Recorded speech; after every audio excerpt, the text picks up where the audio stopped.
아니, 이게 뭐지?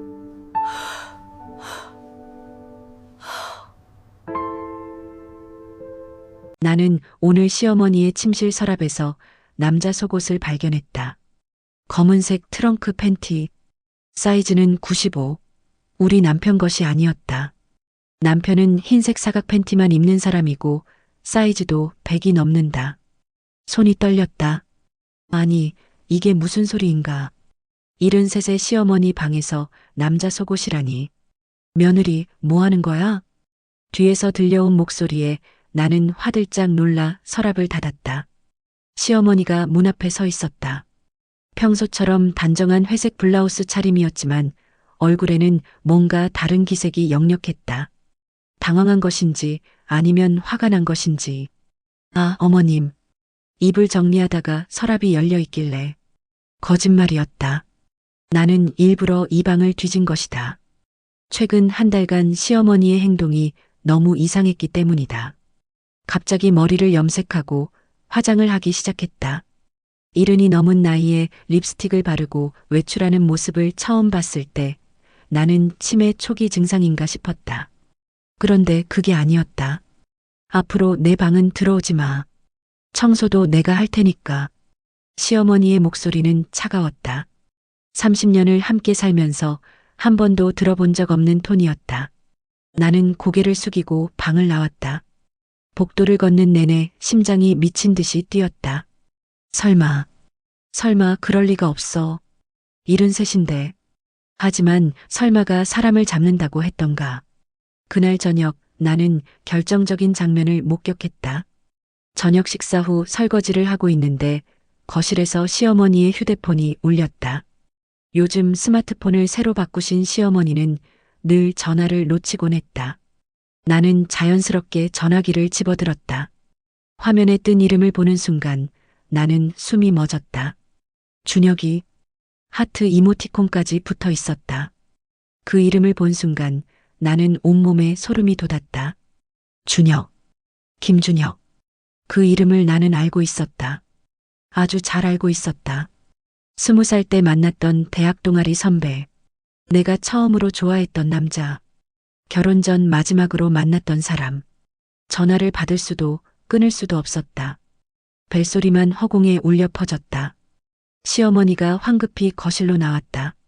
내 손에 들린 전화기를 보더니 얼굴이 하얗게 질렸다. 그거 줘봐. 어머님, 이게 말 안 해도 알아. 내가 뭘 받는지. 시어머니는 전화기를 낚아채듯 빼앗아갔다. 그리고는 침실로 들어가 문을 잠갔다. 나는 그 자리에 얼어붙은 채 서 있었다. 머릿속이 하얘졌다. 준혁이라니. 그 준혁이라니. 지금 36살인 그 남자가 73인 시어머니와 무슨 관계라는 말인가. 밤새 잠을 이룰 수 없었다. 남편은 옆에서 코를 골며 자고 있었지만 나는 천장만 멍하니 바라봤다. 20살 때의 기억이 주마등처럼 스쳐갔다. 준혁 선배는 모두가 좋아하는 이상형이었다. 키 크고 잘생긴 외모에 말도 잘하고 착하기까지 했다. 나는 그에게 고백할 용기가 없어서 그저 멀리서 바라보기만 했다. 졸업 후 그는 해외로 나갔고 나는 지금의 남편을 만나 결혼했다. 그런 그가 왜 어떻게 우리 시어머니와 연락하는 것인가. 다음 날 아침 나는 일부러 일찍 일어나 부엌에서 시어머니를 기다렸다. 시어머니는 평소보다 늦게 나왔다. 얼굴에는 화장이 되어 있었다. 가벼운 파운데이션에 연한 립스틱까지. 나는 침을 꿀꺽 삼켰다. 어머님, 오늘 어디 나가세요? 응. 오래된 친구 만나. 거짓말이었다. 시어머니의 눈빛이 흔들렸다. 나는 더 이상 참을 수 없었다. 어머님, 제가 어제 전화화면에서 이름 봤어요. 김준혁이요. 시어머니의 손이 멈췄다.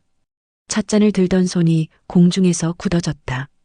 그 사람 제 대학 선배예요. 어떻게 아세요? 긴 침묵이 흘렀다. 시어머니는 찻잔을 내려놓고 나를 똑바로 쳐다봤다. 그 눈빛에는 당황, 분노, 그리고 이상하게도 어떤 결연함 같은 것이 섞여 있었다. 며느리, 내가 알 필요 없는 일이야. 하지만 그냥 모른 척해. 내 인생 편하게 살고 싶으면. 그 말을 남기고 시어머니는 가방을 들고 집을 나갔다. 나는 창문으로 그 뒷모습을 지켜봤다. 73의 여자가 20살 여대생처럼 가벼운 발걸음으로 걸어가고 있었다. 뭔가 잘못되고 있었다. 아주 심각하게. 나는 남편에게 말할 수도 없었다. 당신 어머니가 남자를 만나는 것 같다고? 그것도 내 대학 선배를? 미친 소리로 들릴 게 분명했다. 증거가 필요했다. 확실한 증거가. 그날 오후 나는 시어머니를 미행하기로 결심했다. 시어머니는 매주 수요일 오후 2시에 외출했다. 항상 같은 시간이었다. 나는 점심을 대충 먹고 현관에서 대기했다. 정확히 1시 50분 시어머니가 방에서 나왔다. 베이지색 원피스에 작은 크로스백을 맸다. 머리도 새로 손질한 것 같았다. 시어머니가 집을 나서자마자 나도 뒤따라 나갔다. 거리를 두고 따라가는 내 손은 차갑게 식어 있었다. 시어머니는 버스를 탔다. 나도 서둘러 뒷문으로 올라탔다. 그렇게 30분을 달려 도착한 곳은 강남의 한 고급 오피스텔이었다. 시어머니는 익숙한 듯 건물 안으로 들어갔다. 나는 조금 떨어진 거리에서 숨죽이며 지켜봤다. 그리고 10분쯤 지났을까? 건물 입구에 한 남자가 나타났다. 김준혁이었다. 15년 만에 보는 그는 여전히 훤칠한 키에 잘생긴 얼굴이었다. 아니, 오히려 더 성숙해진 남자의 매력이 풍겼다. 그는 주위를 한번 둘러보더니 건물 안으로 들어갔다. 나는 다리에 힘이 풀렸다. 정말이었다. 진짜였다. 나는 건물 입구 벤치에 주저앉았다. 머릿속이 복잡했다. 대체 무슨 관계지? 어떻게 만난 거지? 왜 만나는 거지? 온갖 질문들이 소용돌이쳤다. 그리고 가장 무서운 생각 하나가 머리를 스쳤다. 설마 연인? 그때 내 휴대폰이 울렸다. 남편이었다. 여보, 어디야? 저녁에 우리 엄마 생신이잖아. 케이크 좀 사다 줘. 생신. 오늘이 시어머니 생신이었다. 나는 그것조차 까맣게 잊고 있었다. 전화를 끊고 시계를 봤다. 오후 4시. 시어머니는 아직 나오지 않았다. 2시간째 그 안에 있었다. 나는 더 이상 기다릴 수 없었다. 건물 안으로 들어가 경비실에 물었다. 저기요, 방금 들어간 할머니. 70 정도 되시는 분 몇 호 가셨는지 아세요? 아, 1205 자주 가시는 분이요? 오늘도 가셨네요. 경비는 아무렇지 않게 대답했다. 자주 간다. 그 말이 내 귀에 꽂혔다. 그 집에 누가 사나요? 젊은 남자 혼자 사는데. 그분 아드님인가 봐요. 효자네요. 일주일에 한 번씩 어머니 모시니. 아드님. 효자. 나는 쓴웃음이 나왔다. 36의 남자가 73의 여자를 일주일에 한 번씩 만난다. 그것도 오피스텔에서. 이게 효도인가? 집으로 돌아오는 길 나는 케이크를 샀다. 생일 축하 문구가 적힌 초코 케이크. 하지만 내 손은 떨리고 있었다. 이 케이크를 들고 생신상에 앉아있을 자신이 없었다. 저녁 6시 가족들이 모였다. 남편과 시동생 내외 그리고 시누이까지. 시어머니는 5시 반에 돌아왔는데 얼굴에는 묘한 홍조가 남아있었다. 모두가 축하 노래를 불렀다. 시어머니는 미소를 지으며 초를 껐다. 완벽한 가족의 모습이었다. 하지만 나만 알고 있었다. 이 여자가 몇 시간 전 36 남자의 집에서 무엇을 하고 왔는지. 나는 케이크를 자르는 시어머니의 손을 지켜봤다. 그 손에는 반지가 하나 더 늘어 있었다. 가는 금반지. 오늘 새로 낀 것이었다. 어머니, 반지 새로 사셨어요? 시누이가 물었다. 시어머니는 순간 당황한 듯 손을 움츠렸다가 이내 태연하게 웃었다. 응, 백화점에서 하나 샀어. 마음에 들어서. 거짓말이었다. 나는 알고 있었다. 그 반지는 선물이었다. 오늘 만난 그 남자가 준 선물. 생일 선물. 식사가 끝나고 설거지를 하는데 시어머니가 부엌으로 들어왔다. 우리 둘만 남았다. 시어머니는 낮은 목소리로 말했다. 며느리, 오늘 날 따라왔지? 나는 손을 멈췄다. 부정할 수 없었다. 봤으면 봤다고 해. 그리고 명심해. 이건 내 남편한테 절대 말하면 안 돼. 알겠어? 하지만 어머님, 내가 아는 그 사람 맞아. 김준혁. 그 사람이랑 나 만나고 있어. 그 말을 듣는 순간 나는 손에 들고 있던 접시를 놓쳤다. 접시는 바닥에 떨어져 산산조각 났다. 시어머니는 개의치 않고 말을 이었다. 놀랍겠지. 나도 처음엔 놀랐어. 하지만 이게 사랑이더라고. 73에 찾아온 사랑. 나는 입을 다물 수 없었다. 사랑? 사랑이라고? 37살 차이가 나는 남녀가, 그것도 내가 좋아했던 남자와 내 시어머니가. 어머님, 정신 차리세요. 그 사람 나이가 뭐가 중요해? 사랑의 나이가 어디 있니? 시어머니의 눈빛은 진지했다. 아니, 진지함을 넘어 무언가에 홀린 것 같았다. 나는 온몸에 소름이 돋았다.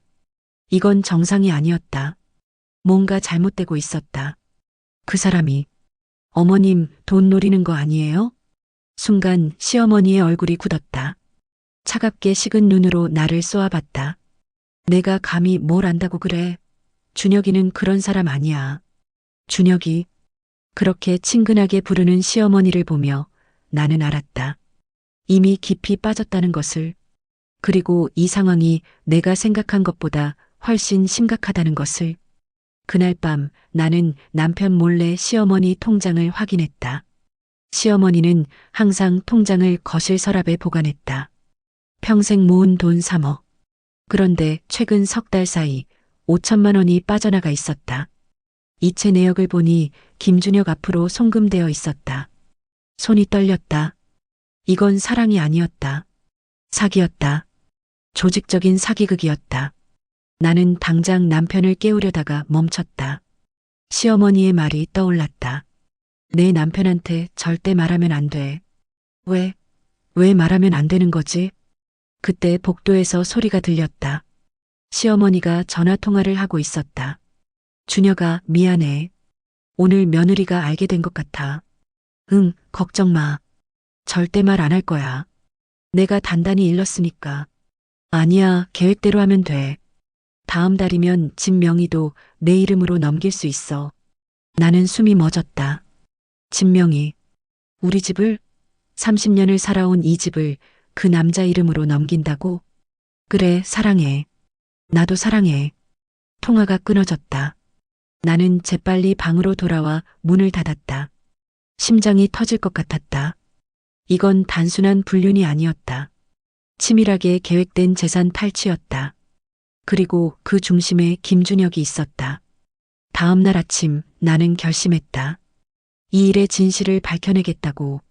김준혁이 누구인지, 왜 시어머니를 노리는지, 그리고 혹시 이 모든 게 우연이 아니라면? 출근하는 남편을 배웅하고 나는 오래된 앨범을 꺼냈다. 대학 시절 사진들. 그 속에서 준혁 선배 사진을 찾았다. MT 때 찍은 단체 사진. 그리고 그 사진 한쪽 구석에서 나는 믿을 수 없는 얼굴을 발견했다. 젊은 시절의 시어머니였다. 20살쯤 되어 보이는 교복을 입은 시어머니가 준혁 선배 옆에 서 있었다. 사진 뒷면에는 글씨가 적혀 있었다. 1972년 오빠와 함께. 오빠. 김준혁의 오빠. 사진을 든 내 손은 부들부들 떨리고 있었다. 1972년. 53년 전의 사진. 교복을 입은 18살쯤의 시어머니가 한 남자 옆에 서서 환하게 웃고 있었다. 그 남자는 20살쯤 되어 보였다. 얼굴 윤곽이 지금의 김준혁과 놀랍도록 닮아 있었다.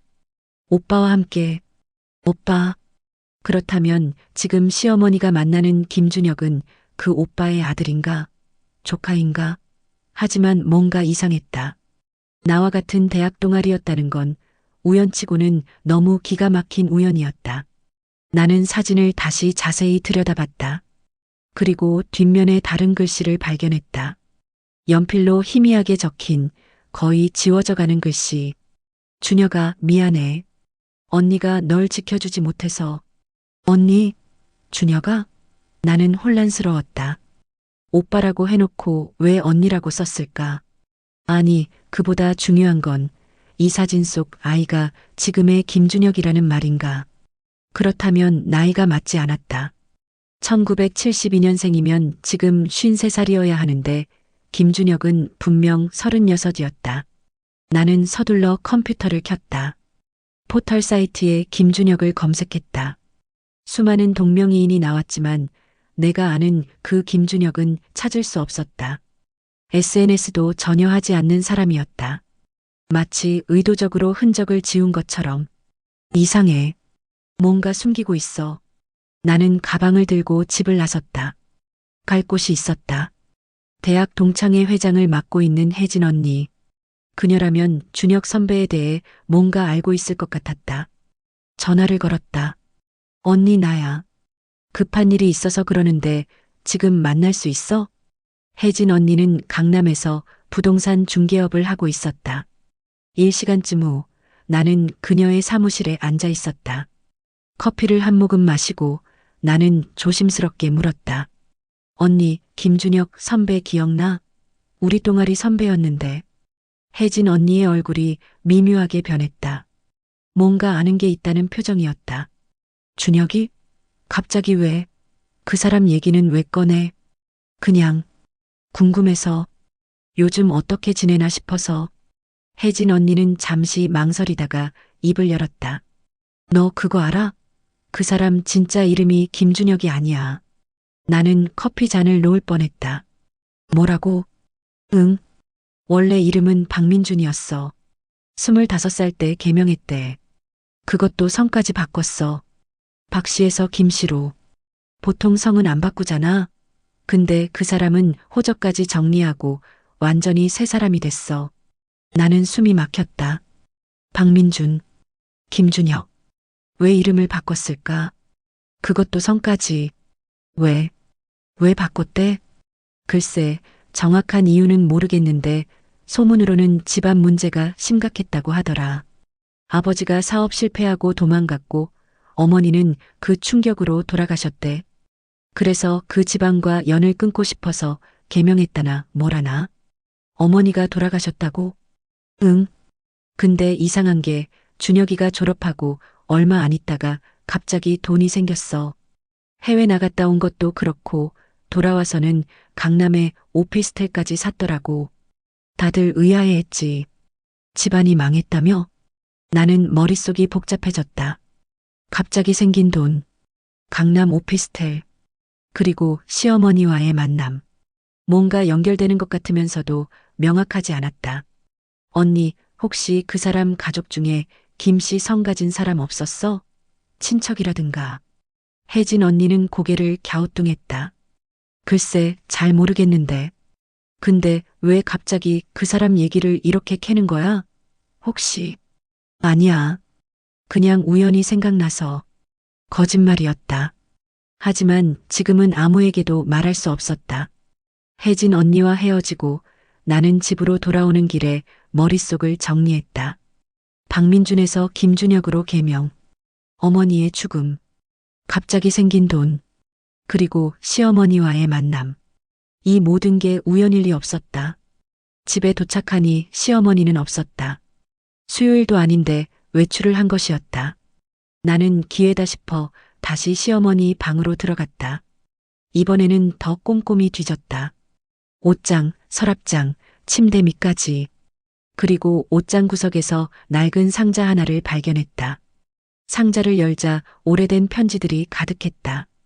봉투는 누렇게 발해 있었고 소위는 1970년대 것이었다. 나는 떨리는 손으로 편지 하나를 꺼내 읽었다. 누나, 나 준혁이야. 보고 싶어. 왜 나를 버리고 갔어? 엄마는 맨날 울기만 하고 아빠는 술만 마셔. 나는 무서워. 누나가 없으니까 너무 무서워. 누나, 다시 와줘. 제발. 어린아이의 서툰 글씨였다. 나는 다른 편지들도 읽었다. 모두 준혁이라는 아이가 누나에게 보낸 편지였다. 그리고 마지막 편지는 1985년에 쓰인 것이었다. 누나, 엄마가 죽었어. 누나 때문이야. 누나가 나를 버리고 가서 엄마가 죽은 거야. 나는 누나를 평생 용서 안 할 거야. 절대로. 편지를 읽는 내 손이 떨렸다. 누나. 시어머니가 누군가의 누나였다. 그리고 그 동생 이름이 준혁. 사진 뒷면에 글씨가 떠올랐다. 준혁아, 미안해. 언니가 널 지켜주지 못해서. 모든 퍼즐이 맞춰지기 시작했다. 시어머니에게는 남동생이 있었다. 이름은 준혁. 하지만 어떤 이유로 시어머니는 집을 떠났고 동생은 버려졌다고 느꼈다. 그 후 어머니가 죽었고 준혁은 누나를 원망했다. 그렇다면 지금 시어머니를 만나고 있는 김준혁은? 그때 현관문이 열리는 소리가 들렸다. 나는 화들짝 놀라 편지들을 상자에 넣고 옷장에 넣었다. 시어머니가 들어오고 있었다. 나는 재빨리 방을 나와 부엌으로 갔다. 가슴이 두근거렸다. 어머님, 다녀오셨어요? 시어머니는 피곤한 얼굴로 고개만 끄덕였다. 그리고 자기 방으로 들어갔다. 나는 그 뒷모습을 보며 확신했다. 시어머니는 뭔가 숨기고 있다. 그리고 그건 단순한 불륜이 아니었다.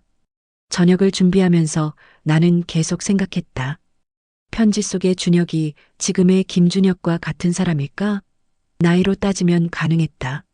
1972년에 태어났다면 지금 53살. 하지만 김준혁은 36으로 보였다. 성형? 아니면 다른 사람? 남편이 퇴근했다. 평소처럼 소파에 앉아 TV를 켰다. 나는 옆에 앉아 조심스럽게 물었다. 여보, 어머님 동생 있어? 남편은 이상하다는 듯 나를 쳐다봤다. 동생?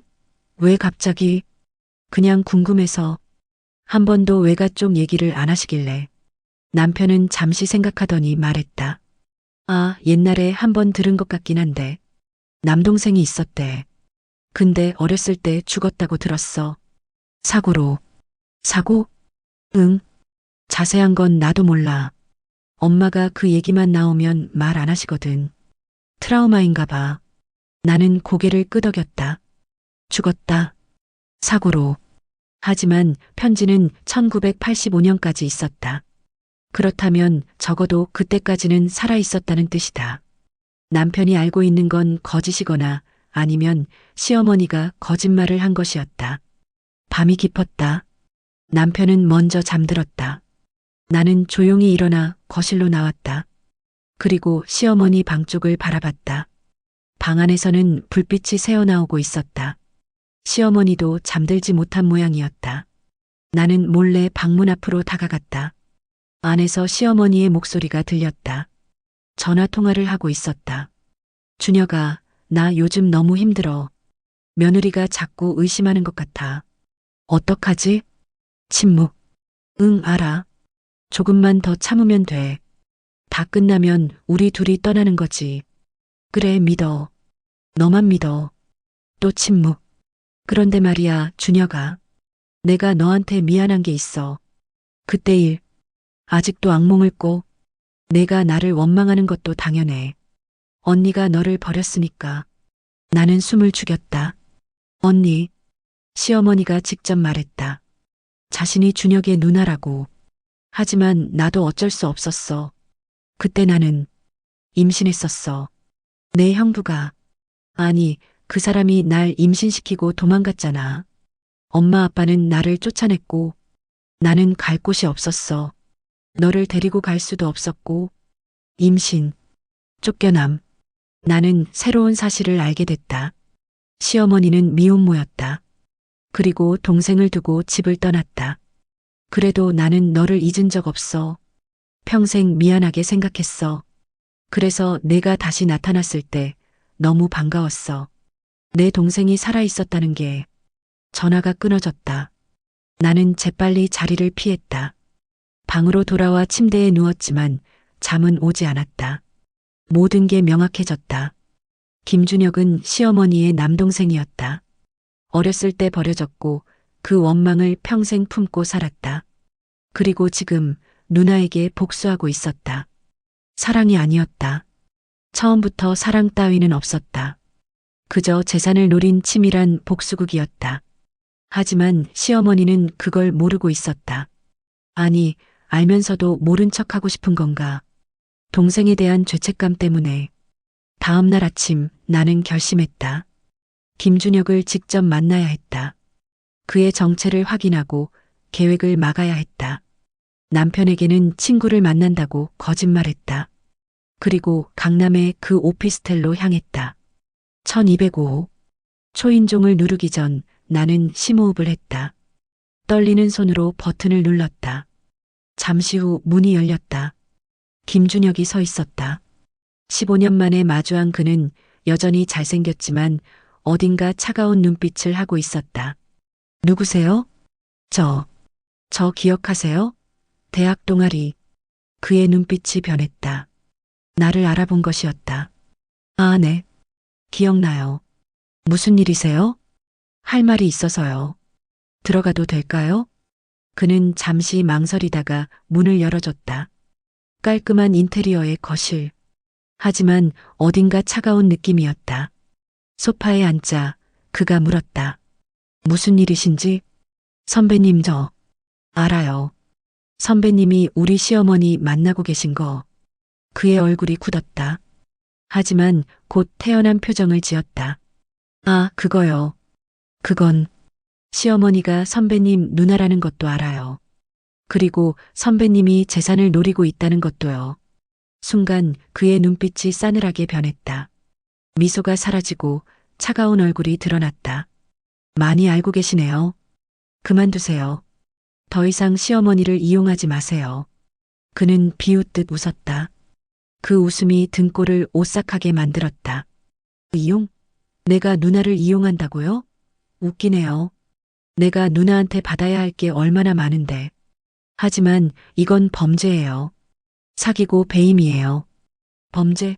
내 누나한테 내 몫을 돌려받는 게 범죄예요? 누나는 나를 버리고 행복하게 살았잖아요. 결혼하고 자식 낳고 멀쩡한 집에서 떵떵거리며 살았다고요. 나는 고아원에서 자랐어요. 맞아가며 굶어가며. 그게 공평해요? 그의 목소리에는 증오가 가득했다. 나는 말문이 막혔다. 당신은 몰라요. 어렸을 때 버려진다는 게 뭔지, 엄마가 내 눈앞에서 죽는 걸 보는 게 뭔지. 그런데 누나는 멀쩡히 살아있더라고요. 행복하게. 그래서 결심했어요. 다 빼앗아 가겠다고. 그래도 이건 아니에요. 왜 아니에요? 누나도 원하는 걸요. 죄책감 때문에라도 날 도와주고 싶어 해요. 그게 사랑이든 죄책감이든 나는 상관없어요. 어차피 내 목적은 하나니까. 누나가 가진 모든 걸 가져가는 것. 나는 온몸에 소름이 돋았다. 이 사람은 정상이 아니었다. 증오에 눈이 멀어 있었다. 만약 이 사실을 다른 사람들한테 말하면? 그는 천천히 일어나 나에게 다가왔다. 그리고 낮은 목소리로 말했다. 그러지 않는 게 좋을 거예요. 당신한테도 비밀 하나쯤은 있을 테니까. 무슨, 대학 때 말이에요. 당신 나 좋아했죠? 몰래 따라다니고 편지도 쓰고. 다 알아요. 그때 내가 모른 척 했던 거예요. 얼굴이 화끈거렸다. 그는 계속 말했다. 그리고 당신 남편 지금 회사에서 횡령 조사받고 있죠? 아직 당신은 모르는 것 같던데. 뭐라고요? 조용히 하세요.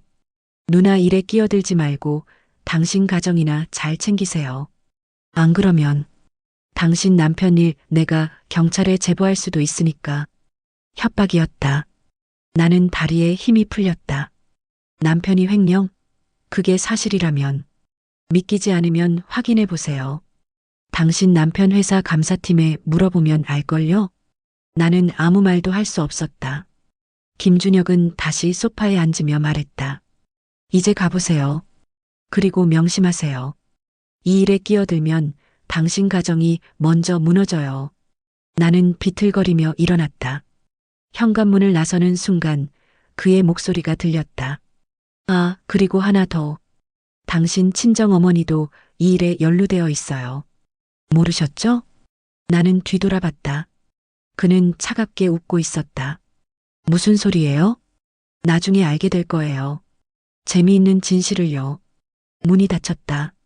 나는 그 자리에 얼어붙은 채 서 있었다. 친정어머니? 친정어머니가 무슨 상관이지? 엘리베이터를 타고 내려오는 내내 머릿속이 하얘졌다. 남편의 횡령, 친정어머니의 연루. 이게 다 무슨 소리인가? 혹시 김준혁이 거짓말을 하는 건가? 하지만 그의 눈빛은 진지했다. 집으로 돌아오는 길 나는 남편에게 전화했다. 여보, 회사에서 무슨 일 있어? 왜? 무슨 일? 아니, 그냥 요즘 힘든 일 없어? 아니, 별일 없는데. 왜 갑자기? 거짓말. 남편은 거짓말을 하고 있었다. 목소리가 떨렸다. 나는 전화를 끊었다. 모든 게 무너지고 있었다. 시어머니의 불륜, 김준혁의 복수, 남편의 횡령, 그리고 친정어머니의 비밀. 집에 도착했을 때 현관 앞에 낯선 여자가 서 있었다. 40대쯤 되어 보이는 날카로운 인상의 여자였다. 그녀는 나를 보자 다가왔다. 혹시 이 집 며느리 되세요? 네, 그런데요. 제 명함입니다. 저는 사립탐정이에요. 당신 시어머니에 대해 조사 중입니다. 나는 명함을 받아들었다. 정말 탐정사무소 명함이었다. 누가 의뢰한 건가요? 여자는 잠시 망설이다가 말했다. 당신 친정어머니요. 그 순간 세상이 멈춘 것 같았다. 친정어머니. 그 이름을 듣는 순간 나는 온몸이 얼어붙었다. 왜 친정어머니가 시어머니를 조사하는 걸까? 두 분은 30년 넘게 서먹한 사이였다. 결혼식 날 단 한 번 만난 이후로 명절에도 마주치지 않으려 애썼다. 나는 그저 고부 관계가 원래 그런가 보다 했다. 하지만 지금 와서 생각해보니 그건 단순한 서먹함이 아니었다. 뭔가 더 깊은, 더 오래된 이유가 있었다. 들어가서 얘기할까요? 탐정은 주위를 살피며 말했다. 나는 고개를 끄덕였다. 하지만 집 안으로 들어갈 수는 없었다. 시어머니가 있을지도 몰랐다. 우리는 근처 카페로 자리를 옮겼다. 구석자리에 앉자 탐정은 가방에서 파일 하나를 꺼냈다. 제 이름은 강미선입니다. 탐정 일을 한 지 15년 됐어요. 당신 어머니께서 저를 찾아온 건 석 달 전입니다. 석 달 전이요? 그 시기는 시어머니가 김준혁을 만나기 시작한 때와 일치했다. 우연일까? 네. 어머니께서 급하게 연락을 주셨어요. 신우님, 아니 당신 시어머니를 조사해 달라고요. 처음에는 단순한 뒷조사인 줄 알았죠. 그런데 파고들수록 이상한 점들이 나왔어요. 강미선은 파일을 펼쳤다. 사진들이 쏟아져 나왔다. 시어머니와 김준혁이 함께 찍힌 사진들. 오피스텔 출입 사진. 은행 방문 사진. 그리고 또 다른 사진 하나. 젊은 시절의 시어머니와 친정어머니가 함께 찍힌 사진이었다. 이게 뭔가요? 1970년대 사진이에요. 당신 시어머니와 친정어머니. 둘이 같은 고등학교를 다녔어요. 그것도 단짝 친구였다고 합니다. 나는 입을 다물 수 없었다. 친구? 시어머니와 친정어머니가? 한 번도 들은 적이 없었다. 아니, 들은 적이 없는 게 아니라 의도적으로 숨긴 것이었다. 그런데 1973년 갑자기 두 분의 관계가 끊어집니다. 당신 시어머니가 학교를 그만두고 사라진 거예요. 임신 때문이었죠. 그건 저도 알아요. 하지만 당신이 모르는 게 있어요. 그 아이의 아버지가 누군지. 강미선은 또 다른 사진을 꺼냈다. 젊은 남자의 사진이었다. 잘생기고 깔끔한 인상이었다. 이 사람이 당신 시어머니를 임신시킨 남자예요. 이름은 박정우. 당시 24살. 대학생이었죠. 그래서요? 이 남자는 당신 친정어머니의 오빠였어요. 세상이 멈췄다. 친정어머니의 오빠. 그렇다면 시어머니를 임신시키고 도망간 그 남자가 내 외삼촌이라는 말인가? 말도 안 돼요. 그럼 제 시어머니와 친정어머니가 네, 원수 관계죠. 친정어머니의 오빠가 시어머니를 임신시키고 도망쳤으니까요. 당시 시어머니 가족은 친정어머니 집안을 찾아가 난리를 쳤대요. 하지만 박정우는 이미 해외로 도망간 뒤였죠. 나는 머리가 지끈거렸다. 그렇다면 30년간의 냉랭한 관계가 이해됐다. 서로를 볼 때마다 그 상처가 떠올랐을 것이다. 그런데 더 충격적인 사실이 있어요. 강미선은 다른 서류를 꺼냈다. 출생 증명서였다. 당신 시어머니가 낳은 아이, 그 아이는 죽지 않았어요. 살아 있습니다. 뭐라고요? 시어머니는 그 아이를 낳고 친정어머니한테 맡겼어요. 키울 수 없었으니까요. 그리고 친정어머니는 그 아이를 입양 보냈죠. 하지만 입양 기록이 조작되어 있었어요. 조작? 네. 실제로는 입양이 아니라 친정어머니가 직접 키웠어요. 자기 아들로요. 심장이 멎을 것 같았다. 친정어머니가 직접 키웠다. 자기 아들로. 그렇다면 설마 제 남편이요? 강미선은 고개를 끄덕였다. 네. 당신 남편은 시어머니의 친아들이에요. 그리고 당신 외삼촌의 아들이기도 하고요. 당신 친정어머니는 오빠의 죄를 씻기 위해 그 아이를 자기 아들로 키운 겁니다. 나는 의자에 주저앉았다. 말이 안 됐다. 남편이 시어머니의 아들이라니. 그렇다면 나는 지금 시어머니의 친손자를 낳은 며느리가 아니라 시어머니의 손자를 낳은 딸이었단 말인가. 아니, 이게 무슨 막장 드라마인가. 그럼 우리 결혼은 뭐예요? 이건 합법적인 결혼이에요. 호적상으로는 아무 문제 없으니까요. 하지만 혈연관계로 따지면 나는 토할 것 같았다. 시어머니는 내 남편의 진짜 어머니였고 나는 친정어머니가 키운 조카와 결혼한 것이었다. 그리고 이 모든 걸 두 어머니는 알고 있었다. 왜 말 안 한 거예요? 왜 숨긴 거예요? 아마도 말할 수 없었겠죠. 말하는 순간 모든 게 무너지니까요. 강미선은 파일을 닫으며 말했다. 그런데 문제는 여기서 끝이 아니에요. 김준혁이라는 남자, 그 사람도 이 진실을 알고 있어요. 뭐라고요? 그 사람은 시어머니의 남동생이 맞아요.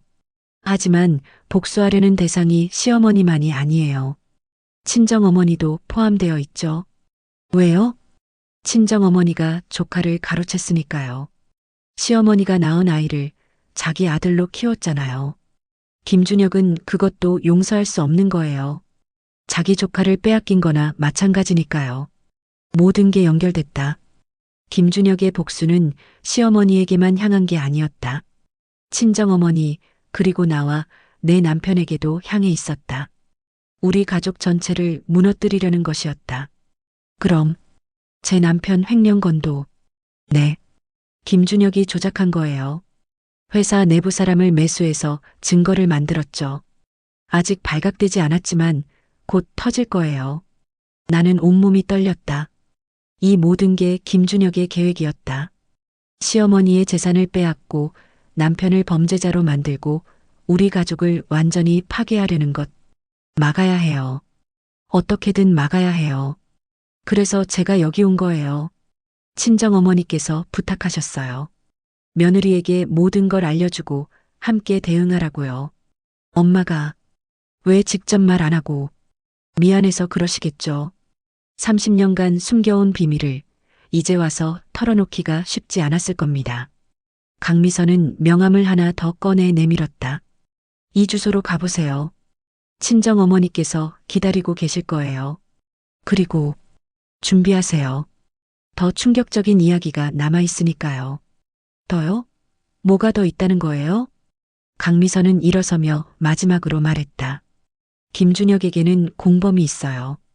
그것도 당신과 아주 가까운 사람이요.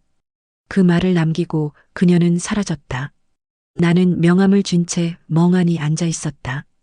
주소는 서울 외곽의 한 모텔이었다.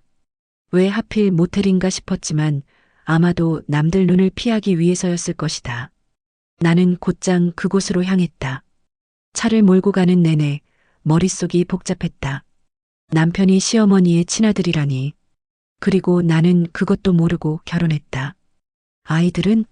우리 아이들은 어떻게 되는 거지? 혈연관계가 꼬여 있는 이 가족에서 태어난 아이들은 모텔에 도착했다. 308호. 문을 두드리자 친정어머니가 문을 열었다. 평소보다 훨씬 수척해 보였다. 눈가는 붓고 얼굴은 창백했다. 엄마, 들어와. 방 안에는 친정어머니 혼자였다. 나는 침대에 앉았다. 친정어머니는 창가에 서서 밖을 내다보고 있었다. 다 들었지? 네. 미안하다. 말했어야 했는데. 왜 안 한 거예요? 왜 숨긴 거예요? 친정어머니는 천천히 돌아섰다. 눈에는 눈물이 고여 있었다. 말할 수 없었어. 말하면 너희 결혼이 깨질까봐. 그래도 알 권리는 있었잖아요. 알았으면 결혼했겠니? 내 남편이 사실은 내 시어머니 아들이라는 걸 알고도 나는 입을 다물었다. 솔직히 알았다면 결혼하지 않았을 것이다. 아무리 법적으로 문제 없어도 도덕적으로는 받아들이기 힘든 관계였다. 오빠가 내 외삼촌이 저지른 일이야. 오빠는 그 여자를 임신시키고 도망갔어. 미국으로 가서 지금도 거기서 살고 있지. 나는 오빠 대신 죗값을 치르고 싶었어. 그래서 그 아이를 내 아들로 키웠어. 하지만 시어머니한테 돌려줬어야죠. 줄 수 없었어. 그 여자는 마약에 손을 댔거든. 뭐라고요? 아이를 낳고 정신이 무너졌어. 우울증에 공황장애에. 결국 마약에 손을 댔어. 그런 사람한테 아이를 맡길 수 없었어. 그래서 내가 데려온 거야. 나는 또 다른 진실에 충격을 받았다. 시어머니가 마약 중독자였다니. 지금은 끊었어. 30년 전 일이야. 하지만 그때는 정말 위험했어. 아이를 죽일 수도 있었어.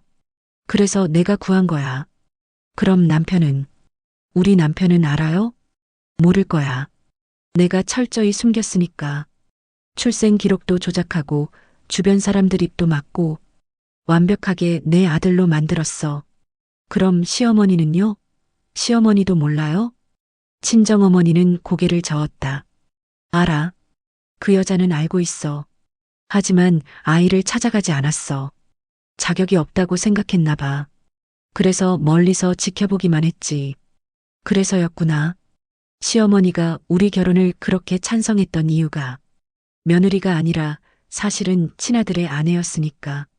손자들도 진짜 손자였고, 그런데 왜 갑자기 김준혁이 나타난 거예요? 그 애가 진실을 알아낸 거야. 어떻게 알았는지는 모르겠지만 석 달 전부터 누나를 찾아갔어.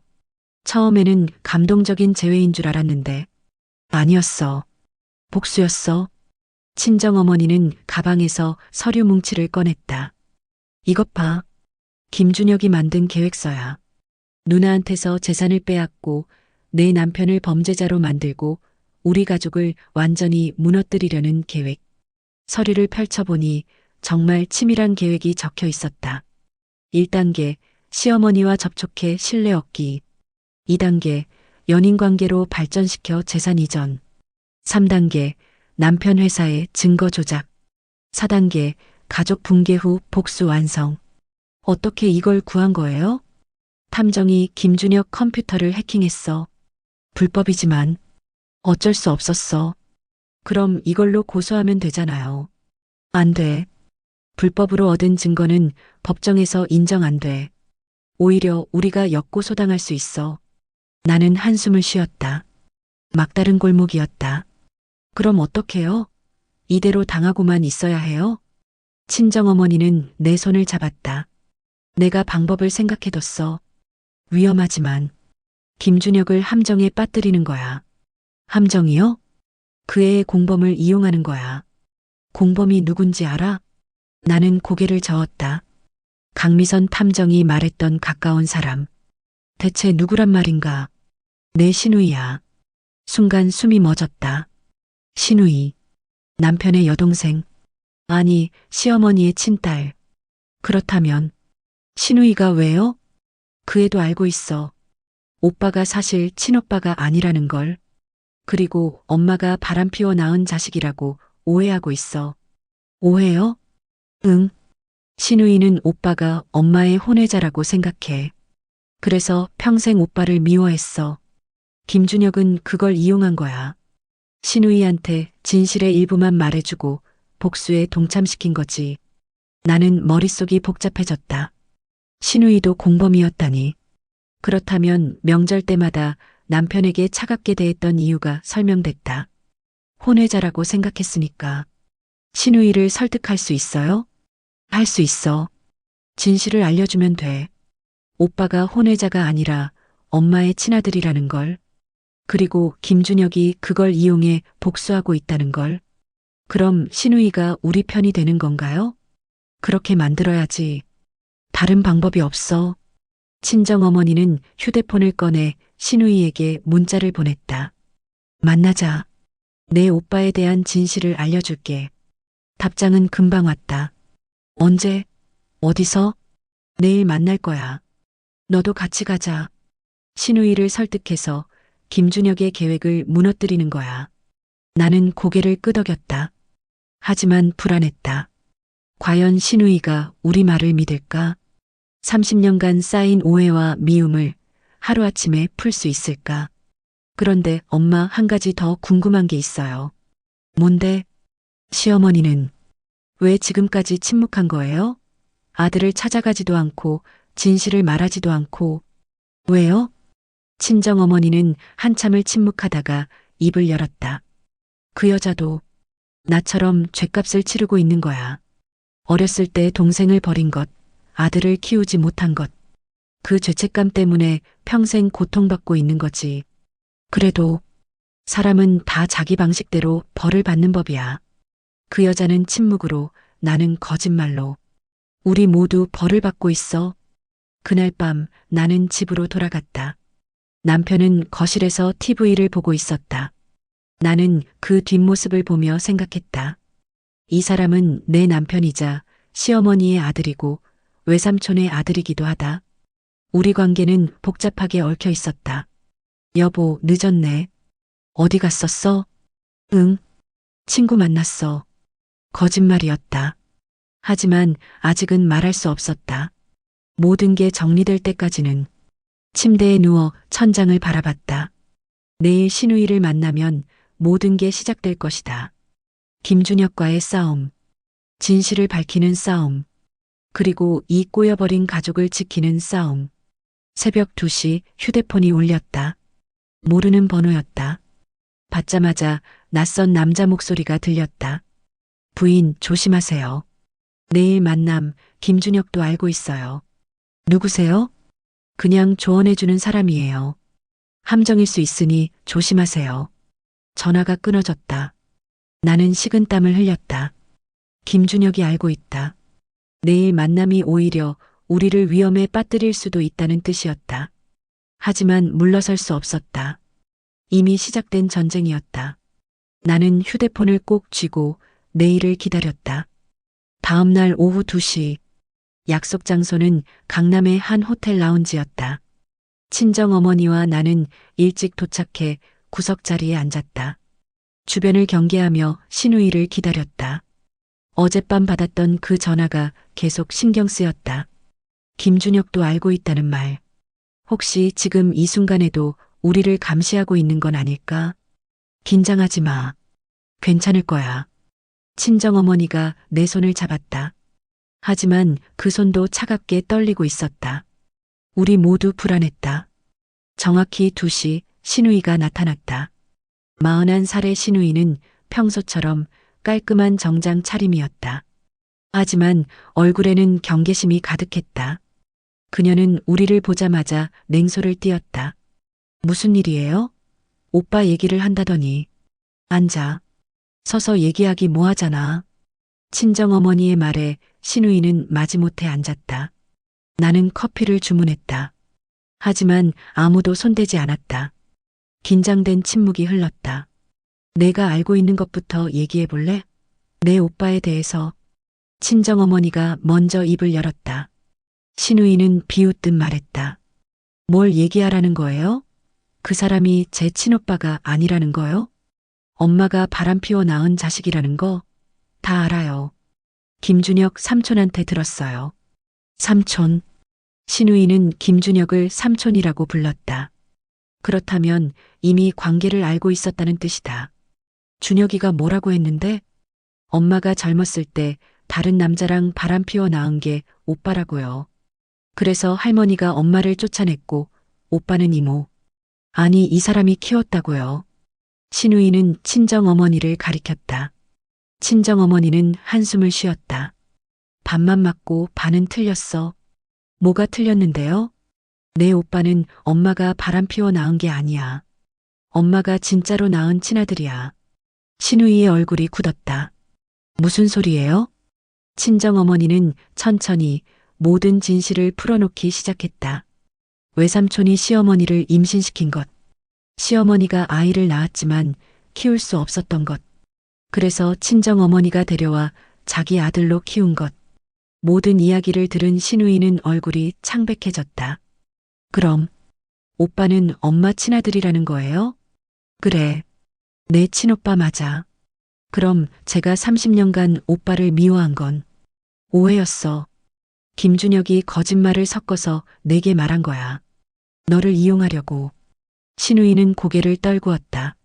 손이 부들부들 떨렸다. 30년간의 미움이 오해였다는 사실을 받아들이기 힘들었을 것이다. 김준혁 삼촌은 왜 거짓말을 한 거예요? 복수하려고. 너희 엄마한테, 나한테, 그리고 내 오빠한테. 우리 모두를 무너뜨리려는 거야. 복수요? 나는 입을 열었다. 김준혁은 지금 시어머니 재산을 빼앗고 있어요. 그리고 우리 남편을. 형부를 범죄자로 만들려고 회사의 증거를 조작했어요. 이 모든 게 계획된 복수극이에요. 신우이는 숨을 헐떡였다. 믿을 수 없다는 표정이었다. 아니에요. 삼촌은 그런 사람이 아니에요. 삼촌은 저를 이해해줬어요. 제 편이 돼줬고요. 그게 다 연기야. 너를 이용하려고 친절했던 거지. 친정어머니가 가방에서 서류를 꺼냈다. 김준혁의 계획서였다. 신우이는 그걸 읽으며 점점 얼굴이 일그러졌다. 서류 한가운데 자기 이름이 적혀 있었다. 이용 가능한 내부자 마이너스 신우이. 가족에 대한 불만 많음. 쉽게 조종 가능. 이건 신우이의 목소리가 떨렸다. 배신감이 얼굴에 역력했다. 믿었던 삼촌이 자신을 이렇게 평가했다니. 쉽게 조종 가능이라는 문구가 그녀의 자존심을 짓밟았을 것이다. 그 사람은 너를 사랑해서 편이 돼준 게 아니야. 이용하려고 접근한 거지. 내 오빠를 무너뜨리기 위해서. 제가 뭘 한 건데요? 신우이는 울먹이기 시작했다. 나는 조심스럽게 물었다.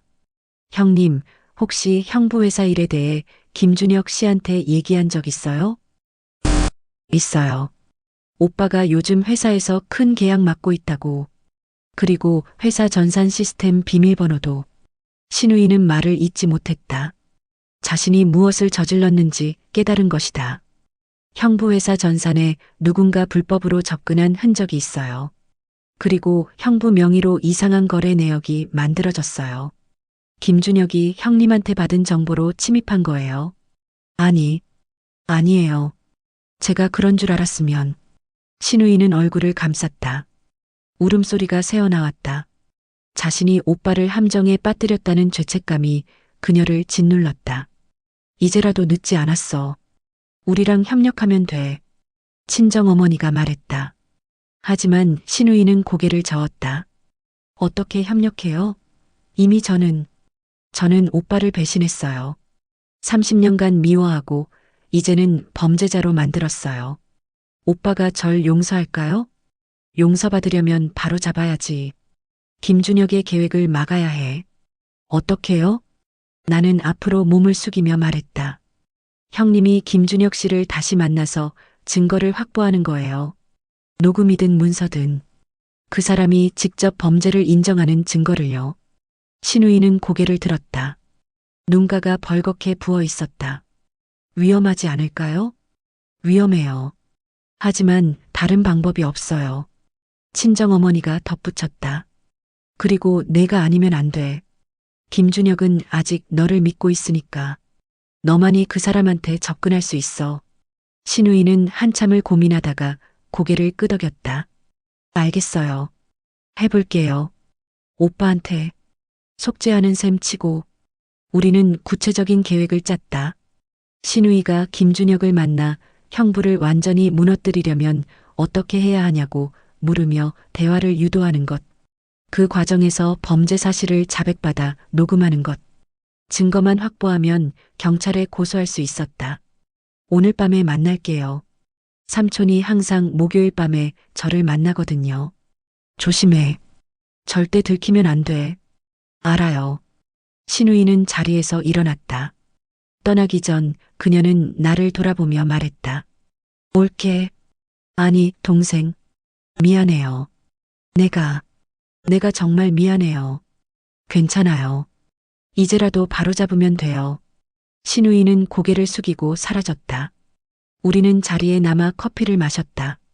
친정어머니는 불안한 표정이었다. 잘 될까? 잘 되게 만들어야죠. 하지만 나도 불안했다. 어젯밤 전화가 계속 걸렸다. 김준혁이 알고 있다면 오늘 만남도 감시당했을 것이다. 신우이를 보내는 것이 오히려 위험한 건 아닐까? 그날 저녁 나는 집에서 신우이의 연락을 기다렸다. 남편은 회사 회식이라며 늦게 들어온다고 했다. 시어머니는 방에 들어박혀 나오지 않았다. 집안은 기묘하게 조용했다. 밤 9시 신우이에게서 문자가 왔다. 지금 삼촌 만나러 간다. 녹음 준비 완료. 나는 긴장한 채 시간을 보냈다. 10시, 11시. 연락이 없었다. 12시가 넘어서야 전화가 왔다. 동생 나야. 신우이의 목소리는 떨리고 있었다. 어떻게 됐어요? 녹음. 했어. 삼촌이 다 인정했어. 형부 회사 해킹한 것도, 어머니 재산 빼돌린 것도 다 자백받았어. 정말요? 잘했어요. 그런데 신우이의 목소리가 더 떨렸다. 삼촌이 이상한 말을 했어.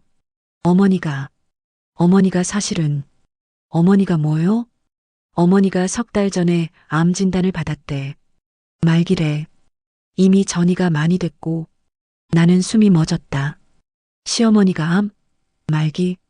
그리고 삼촌이 말하길 어머니가 먼저 제안했대. 자기가 죽기 전에 모든 재산을 동생한테 주고 싶다고. 그래서 만나기 시작했대.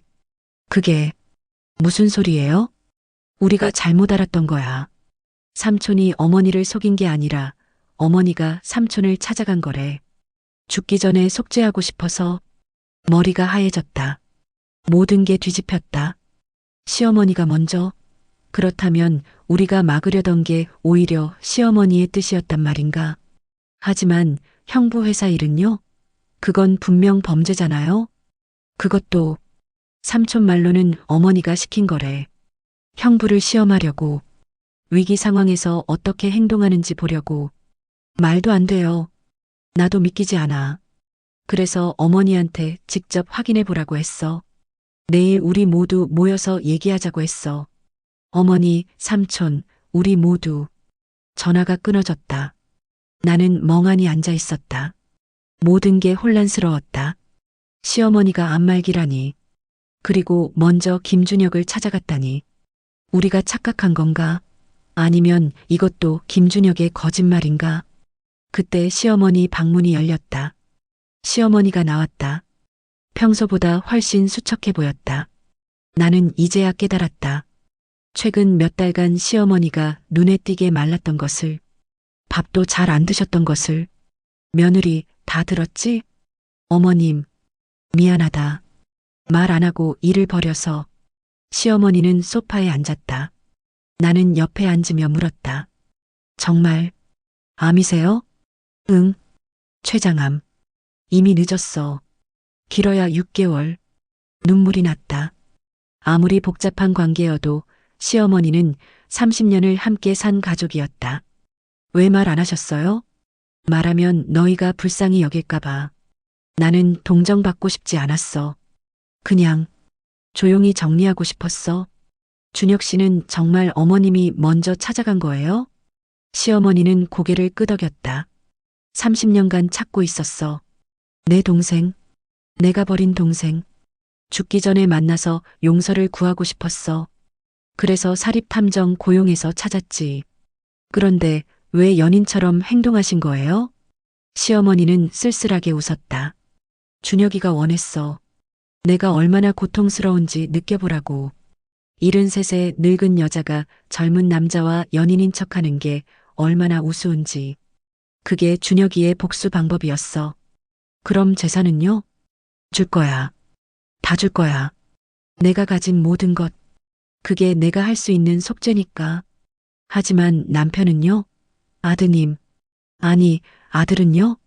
시어머니의 눈에 눈물이 고였다. 그 애는 이미 행복해. 좋은 아내 만나서 아이들도 낳고. 나는 그 애한테 엄마 노릇한 적이 없어. 그러니 유산을 줄 자격도 없지. 그래도 준혁이가 더 불쌍해. 그 애는 아무것도 받지 못했어. 사랑도 가정도 행복도 내가 버렸으니까. 나는 할 말을 잃었다. 시어머니의 논리도 이해가 됐다. 하지만 동시에 불공평하다는 생각도 들었다. 회사 일은요? 남편 회사에 증거 조작한 건요? 시어머니는 고개를 숙였다. 그건 내가 시킨 게 맞아. 준혁이한테 부탁했어. 우리 아들이 위기에서 어떻게 행동하는지 보고 싶었어. 진짜 범죄자가 되는지 아니면 떳떳하게 대응하는지. 그게 시험이라고요? 사람 인생을 갖고 놀다니. 미안해. 나도 알아. 잘못된 거. 하지만 엄마로서 한 번도 제대로 본 적이 없잖아. 내 아들이 어떤 사람인지. 그래서 시어머니는 울기 시작했다. 73 노인의 울음소리는 처량했다. 나는 그 옆에 앉아 등을 쓰다듬었다. 모든 게 복잡했다. 누가 피해자고 누가 가해자인지 구분할 수 없었다. 다음 날 오전 우리는 모두 모였다. 친정어머니, 시어머니, 시누이, 김준혁, 그리고 나. 장소는 김준혁의 오피스텔이었다. 남편은 아직 진실을 몰랐다. 출장 중이라 참석하지 못했다. 아니, 어쩌면 우리가 의도적으로 부르지 않은 건지도 몰랐다. 거실에 둘러앉았다. 김준혁은 여전히 차가운 표정이었다. 하지만 시어머니를 보는 눈빛에는 복잡한 감정이 어려 있었다. 다들 모였네요. 그럼 시작할까요? 김준혁이 먼저 입을 열었다. 제가 왜 이런 일을 벌였는지 다들 궁금하시죠? 알고 있어. 내가 버려졌다고 생각했으니까. 복수하고 싶었던 거지. 친정어머니가 말했다. 김준혁은 비웃었다. 버려졌다고 생각한 게 아니에요. 진짜 버려진 거예요. 7살 아이를 고아원에 맡기고 사라진 게 버린 게 아니고 뭐예요? 나는 어쩔 수 없었어. 시어머니가 떨리는 목소리로 말했다. 어쩔 수 없다고요? 웃기네요. 누나는 선택을 한 거예요. 자기 인생을 선택한 거죠. 나 같은 짐은 버리고. 그게 아니야. 나는 그만해요. 변명 듣고 싶지 않아요.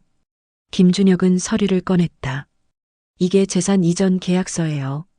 누나가 자발적으로 서명한 거예요. 전 재산을 저한테 넘기는 계약. 준혁아, 그건 뭐가 문제예요? 누나가 원한 거잖아요. 속죄하고 싶다면서요?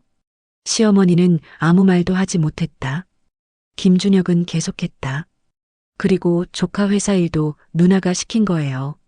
시험하고 싶다고. 저는 누나 부탁을 들어준 것뿐이에요. 하지만 그건 범죄예요. 내가 외쳤다. 김준혁은 나를 쳐다봤다. 범죄? 증거 있어요?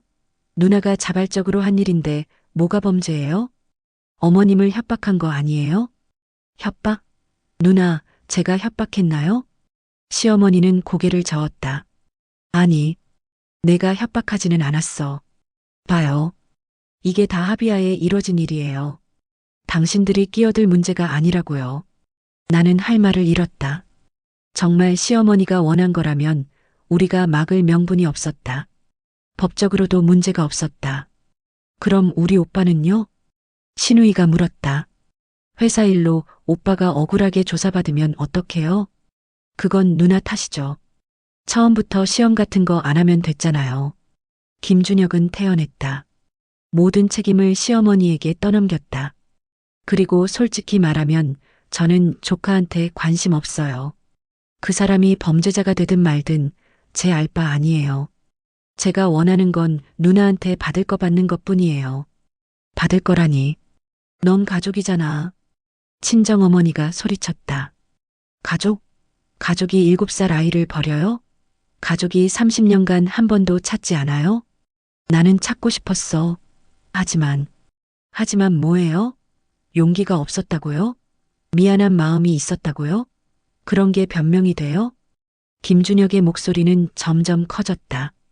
억눌렀던 분노가 터져나오고 있었다. 전 고아원에서 매일 맞았어요.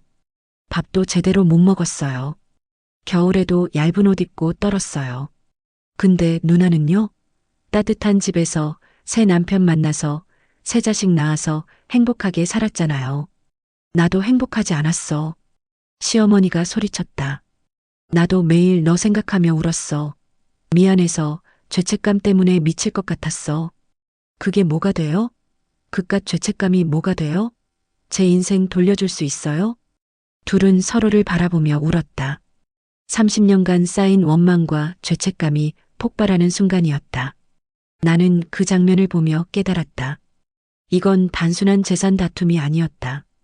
버려진 아이와 버린 어미 사이에 치유되지 않은 상처였다. 준혁아. 시어머니가 떨리는 손을 뻗었다. 하지만 김준혁은 뒤로 물러났다. 만지지 마세요. 이제 와서 가족인 척하지 마세요. 나는 정말 그만해요. 이미 늦었어요. 김준혁은 서류를 테이블에 던졌다. 원하는 거 다 가져갈게요. 집도 돈도 전부. 그게 저한테 남은 유일한 위로니까요. 그리고 그는 돌아서서 방으로 들어갔다. 문이 쾅 닫혔다. 거실에는 무거운 침묵만 남았다. 친정어머니가 한숨을 쉬었다. 이제 어떡하지? 내가 다 잘못했어. 시어머니는 얼굴을 감싸고 울었다. 신우이는 그런 어머니를 안아주었다. 나는 그저 지켜볼 수밖에 없었다. 그날 밤 집으로 돌아와 남편에게 모든 걸 말했다. 시어머니의 암, 김준혁의 정체, 그리고 남편이 시어머니의 친아들이라는 사실까지. 남편은 한참 동안 말이 없었다. 그리고 마침내 입을 열었을 때 첫 마디는 이것이었다. 그래서 엄마가 날 버린 거였구나. 그 목소리에는 원망이 아니라 슬픔이 담겨 있었다. 남편은 사흘간 말이 없었다. 회사에도 가지 않고 방에 틀어박혀 나오지 않았다. 식사도 거르고 전화도 받지 않았다. 나는 문 앞에서 그를 불렀지만 대답이 없었다. 아이들은 아빠가 왜 저러냐고 물었지만 나는 대답할 수 없었다. 사흘째 되는 밤 남편이 방에서 나왔다. 수염이 덥수룩하고 눈은 충혈되어 있었다. 하지만 표정은 평온했다. 뭔가 결심한 것 같았다. 여보, 나 엄마 만나러 갈 거야. 지금? 응. 지금 안 가면 평생 후회할 것 같아. 나는 고개를 끄덕였다. 함께 가겠다고 했지만 남편은 혼자 가고 싶다고 했다. 나는 그를 보내주었다. 남편이 도착한 곳은 시어머니의 집이었다. 우리 집이기도 했지만 이제는 모든 게 달라 보였다. 현관문을 열고 들어가자 시어머니는 거실 소파에 앉아 있었다.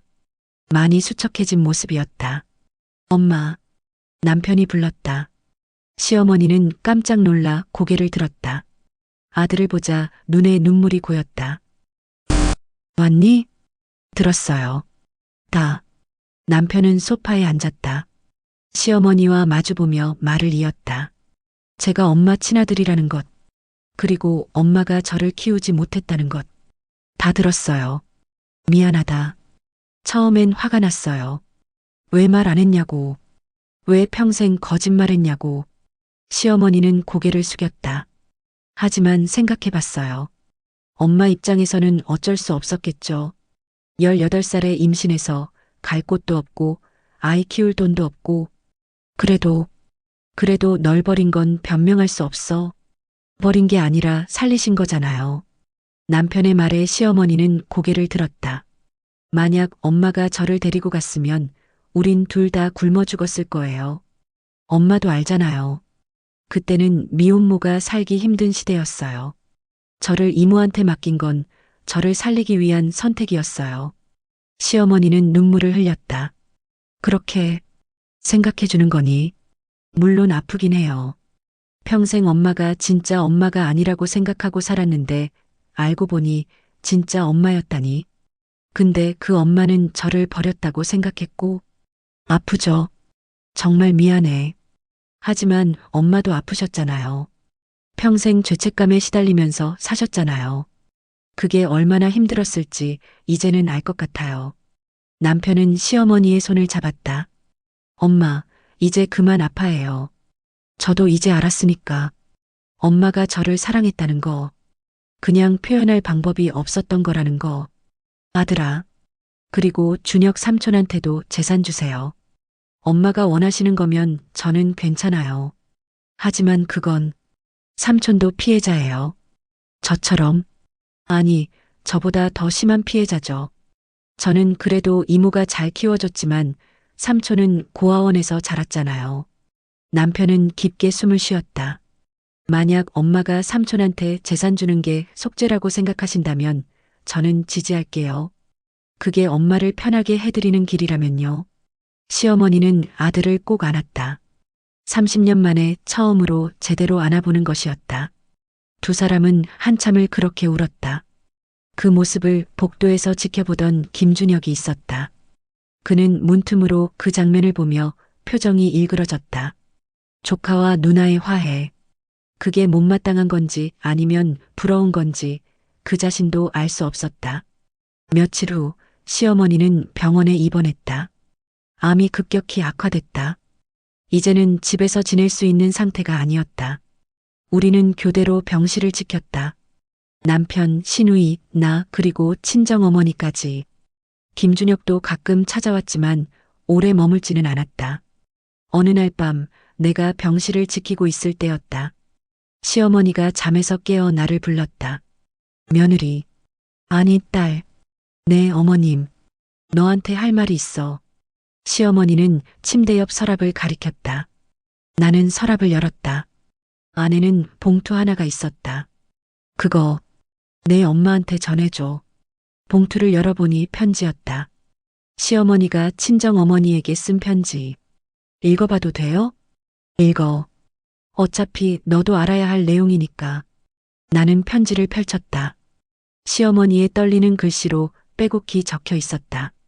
미수가, 아니, 이제는 언니라고 불러야 하나? 30년간 너한테 미안했어. 내 오빠 때문에 내 인생이 망가졌다고 너를 원망했던 적도 많았어. 하지만 내가 내 아들을 키워준 건 정말 고마운 일이었어. 너 아니었으면 그 아이는 제대로 자라지 못했을 거야. 내가 그 아이를 키우면서 얼마나 힘들었을지 이제는 알 것 같아. 남의 아이를, 그것도 오빠가 저지른 죄의 결과물을 자기 자식처럼 키운다는 게 얼마나 힘든 일인지. 너는 성녀야. 나보다 훨씬 강하고 훨씬 좋은 사람이야. 이제 내가 떠날 시간이 다 됐어. 준혁이한테 재산을 남기고 빚을 조금이라도 갚고 가려고 해. 그게 내가 할 수 있는 전부야. 미수가, 우리 다음 생에는 진짜 친구로 만나자. 아무 상처도 없이 그냥 순수하게 웃을 수 있는 친구로. 그때는 오빠도 아이들도 아무 문제도 없이 그냥 우리 둘이서 행복하게 살자. 약속해. 그리고 마지막으로 정말 고마웠어. 내 아들 잘 키워줘서. 내가 아니었으면 그 아이는 없었을 거야. 너는 내 아들의 진짜 엄마야. 나보다 더 자격 있는 엄마. 잊지 마. 편지를 다 읽을 때쯤 내 눈에서도 눈물이 흘렀다. 시어머니는 나를 보며 미소 지었다. 내 엄마한테 미안하다고 전해줘. 그리고 고맙다고. 제가 전할게요. 그날 밤 자정쯤 김준혁이 병실에 왔다. 복도에서 담배를 피우다가 들어온 것 같았다. 그는 시어머니 침대 옆에 섰다. 나는 자리를 뜨려고 했지만 시어머니가 손짓으로 막았다. 준혁아. 네. 너한테 해줄 말이 있어. 김준혁은 의자에 앉았다. 표정은 여전히 차갑지만 눈빛은 흔들리고 있었다. 나는 나쁜 엄마였어. 나쁜 누나였고, 너를 버렸고 평생 찾지도 않았어. 그건 변명할 수 없는 죄야. 그렇죠. 하지만 한 가지만은 알아줘. 너를 사랑하지 않았던 적은 단 한 번도 없었어. 매일 밤 너 생각하며 울었어. 너는 지금 어디서 뭘 하고 있을까? 밥은 먹었을까? 아프지는 않을까? 김준혁의 턱이 떨렸다. 그런데 찾아갈 용기가 없었어. 너를 버린 내가 무슨 얼굴로 다시 나타나겠어. 그래서 멀리서 지켜보기만 했어. 내가 대학 가고 취업하고 이름 바꾸는 것도 다 알고 있었어. 알고 있었다고요? 김준혁은 놀란 표정이었다. 응. 사립탐정 고용해서 계속 지켜봤어. 너한테 안 좋은 일 생기면 몰래 도와주기도 했어. 내가 대학 장학금 받았던 거 기억나? 그것도 내가 익명으로 후원한 거야.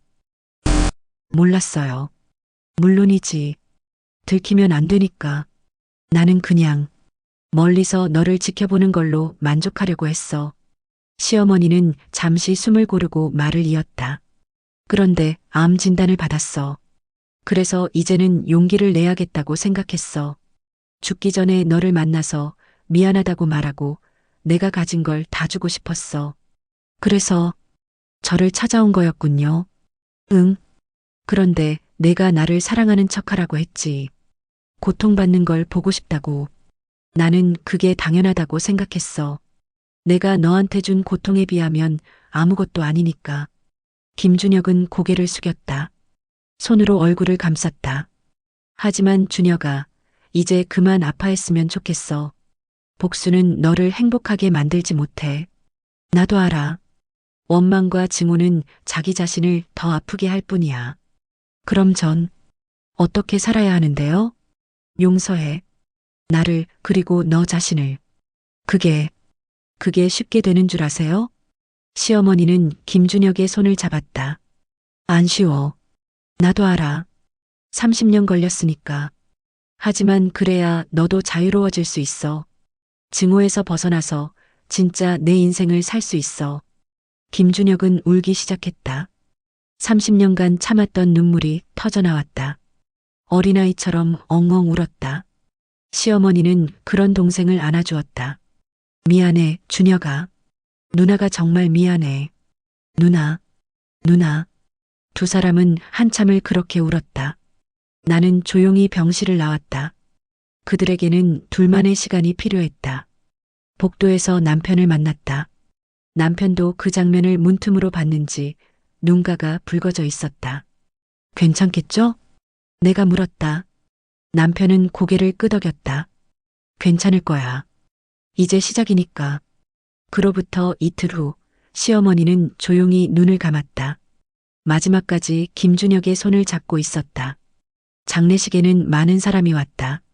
친정어머니도 왔고 친척들도 왔고 시어머니의 옛 친구들도 왔다. 영정사진 속 시어머니는 편안하게 웃고 있었다. 평생 지고 살았던 짐을 내려놓은 것 같은 표정이었다. 장례식이 끝나고 유언장이 공개됐다. 시어머니는 재산의 절반을 김준혁에게, 4분의 1을 남편에게, 나머지를 시누이에게 남겼다. 그리고 집은 우리 가족이 계속 살 수 있도록 남편 명의로 남겼다. 김준혁은 유언장을 보고 놀랐다. 절반만? 변호사가 설명했다. 고인께서 말씀하시길 김준혁 씨가 모든 걸 가져가면 오히려 짐이 될 거라고 하셨습니다. 적당히 나눠 가지는 게 가족에게 좋다고요. 김준혁은 아무 말도 하지 못했다. 끝까지 자신을 생각해준 누나가 고마우면서도 미안했다. 장례식장을 정리하고 집으로 돌아오는 길, 김준혁이 우리를 불렀다. 조카. 아니, 형. 남편이 돌아봤다. 김준혁은 어색하게 웃으며 말했다. 이제 형이라고 불러도 될까요? 물론이죠. 그동안 형한테 한 짓들 정말 미안합니다. 회사 일도 제가 해결하겠습니다. 증거 다 없애고 의심받지 않도록 처리할게요. 고맙습니다. 그리고 앞으로 가끔 만날 수 있을까요? 가족으로서. 남편은 주저없이 고개를 끄덕였다. 당연하죠. 삼촌. 아니, 이제 작은아버지라고 불러야 하나. 두 사람은 서로를 바라보며 웃었다. 어색했지만 따뜻한 순간이었다. 그날 밤 나는 친정어머니를 만났다. 시어머니의 편지를 전해주었다. 친정어머니는 편지를 읽으며 한참을 울었다. 미안하다. 나도 미안했어. 엄마, 이제 괜찮아요. 다 끝났어요. 그래. 끝났구나. 30년이 끝났어. 친정어머니는 편지를 가슴에 안았다. 다음 생에는 정말 친구로 만날 수 있을까? 만날 수 있을 거예요. 분명히. 한 달 후 김준혁이 우리 집을 방문했다. 손에는 선물 보따리를 들고 있었다. 조카들에게 줄 선물이었다. 형수님, 안녕하세요. 어서 오세요, 작은아버님. 어색한 호칭이었지만 점점 익숙해지고 있었다. 아이들은 갑자기 생긴 작은할아버지를 신기해했다. 김준혁은 서툴지만 아이들과 놀아주려고 노력했다. 저녁을 함께 먹으면서 김준혁이 말했다. 다음 주에 고아원에 기부하려고요. 누나, 어머니 이름으로.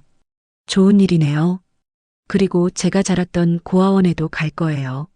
후원도 하고 아이들도 만나고. 혼자 가세요? 아니요. 형도 같이 가주시면 좋겠어요. 그리고 형수님도. 남편과 나는 서로를 바라봤다. 남편이 먼저 대답했다. 좋습니다. 같이 가죠. 식사 후 커피를 마시며 김준혁이 조심스럽게 물었다. 형, 제가 회사 일로 형한테 너무 큰 피해를 준 건 아닌가요? 괜찮아요.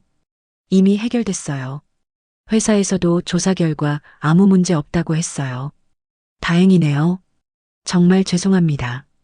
이제 그만 사과하세요. 우리 이제 가족이잖아요. 가족. 그 단어를 들은 김준혁의 눈가가 붉어졌다. 평생 원했던 단어. 가족. 네. 가족이죠. 고맙습니다, 형. 그날 밤 김준혁이 돌아간 후 남편이 말했다. 당신 덕분이야. 제 덕분이요?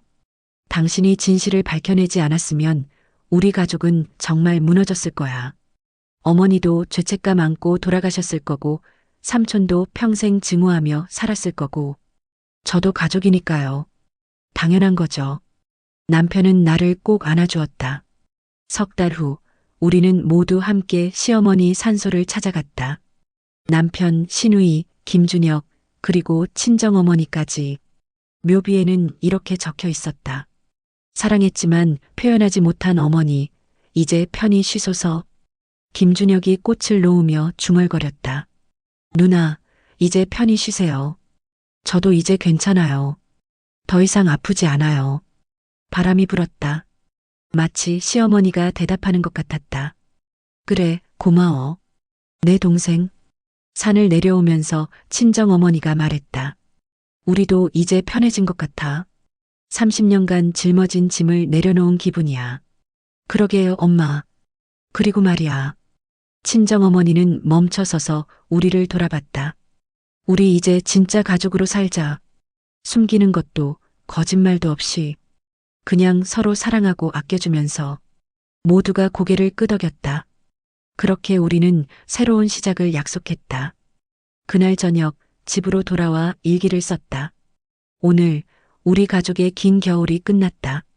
30년간 얼어붙었던 마음들이 녹기 시작했다. 시어머니는 떠났지만 남겨준 것들이 있다.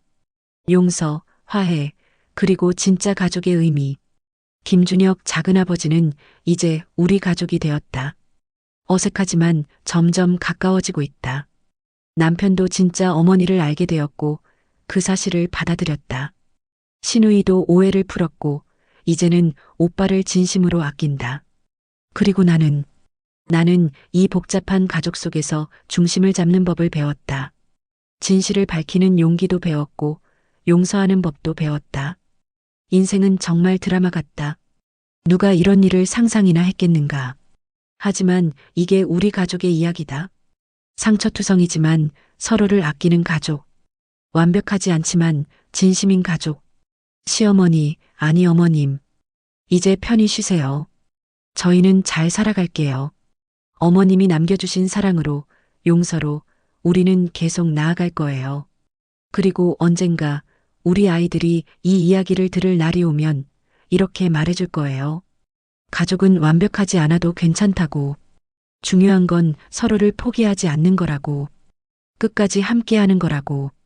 사랑합니다. 우리 가족. 일기를 덮고 창밖을 바라봤다. 어둠 속에서 별들이 빛나고 있었다. 그중 가장 밝은 별 하나가 시어머니 같았다. 우리를 지켜보며 미소 짓고 있는 것 같았다. 휴대폰이 울렸다. 김준혁에게서 온 문자였다. 형님, 형수님. 오늘 고맙습니다. 제가 진짜 가족이 있다는 게 믿기지 않아요. 앞으로 더 자주 만나요. 그리고 사랑합니다. 나는 미소를 지으며 답장을 보냈다. 저희도 사랑해요, 작은아버님. 우리 가족이니까요. 그렇게 우리 가족의 긴 이야기는 끝이 났다. 아니, 끝이 아니라 새로운 시작이었다. 상처 위에 피어난 꽃처럼 우리는 다시 시작할 수 있었다. 창밖의 별은 여전히 빛나고 있었다. 내일도 모레도 우리의 앞날을 비춰줄 것이다. 그리고 우리는 그 빛을 따라 함께 걸어갈 것이다. 가족으로서